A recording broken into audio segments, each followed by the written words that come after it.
তুমি যদি স্বপ্ন দেখতে পারো তবে তা বাস্তবায়নও করতে পারবে। যে পরিবর্তনকে গ্রহণ করতে পারে সাফল্য তার কাছেই আসে। কঠোর পরিশ্রম ভাগ্যের চেয়ে শক্তিশালী। সফল মানুষরাই প্রথমে করে, পরে বলে। প্রতিদিন এক ধাপ এগিয়ে যাও, একদিন দেখবে তুমি অনেক দূর পৌঁছে গেছ। সাফল্য কখনোই চূড়ান্ত নয়, ব্যর্থতাও কখনোই ধ্বংসাত্মক নয়। প্রত্যেক কঠিন সময়ই নতুন সম্ভাবনার জন্ম দেয়। আপনার ভবিষ্যৎ আপনি নিজেই তৈরি করেন, ভাগ্য নয়। বড় স্বপ্ন দেখুন, কারণ ছোট স্বপ্নের মধ্যে অনুপ্রেরণা নেই। শুধু পরিকল্পনা করলেই হবে না, কাজও করতে হবে।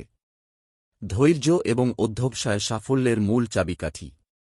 আপনার শক্তিশালী ইচ্ছাশক্তি আপনাকে বিজয়ী করবে। ব্যর্থতা হল সফল হওয়ার প্রথম ধাপ। জীবনের সবচেয়ে বড় শিক্ষা আসে কঠিন সময় থেকে। একটা ভালো বই এবং ভালো মানুষ বুঝতে সময় লাগে, কিন্তু একবার বুঝতে পারলে জীবন বদলে যায়। সাফল্যের সবচেয়ে বড় গোপন রহস্য হল কখনোই হাল ছেড়ে না দেওয়া। সমস্যার মাঝেই নতুন সম্ভাবনা লুকিয়ে থাকে।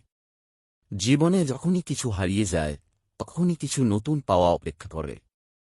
যতক্ষণ চেষ্টা করছ ততক্ষণ তুমি ব্যর্থ নও।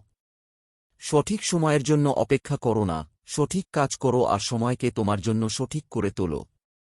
ভালো কিছু পাওয়ার জন্য আগে নিজেকে প্রস্তুত করতে হবে। নিজের স্বপ্নকে অনুসরণ করো, অন্যের মতামতের ওপর নির্ভর করো না।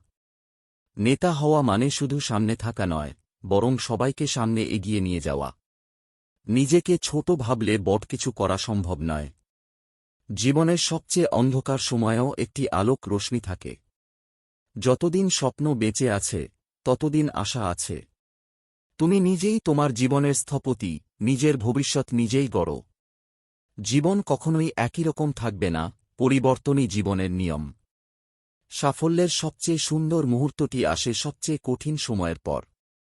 জীবনে সবকিছু সম্ভব, যদি তুমি বিশ্বাস করো।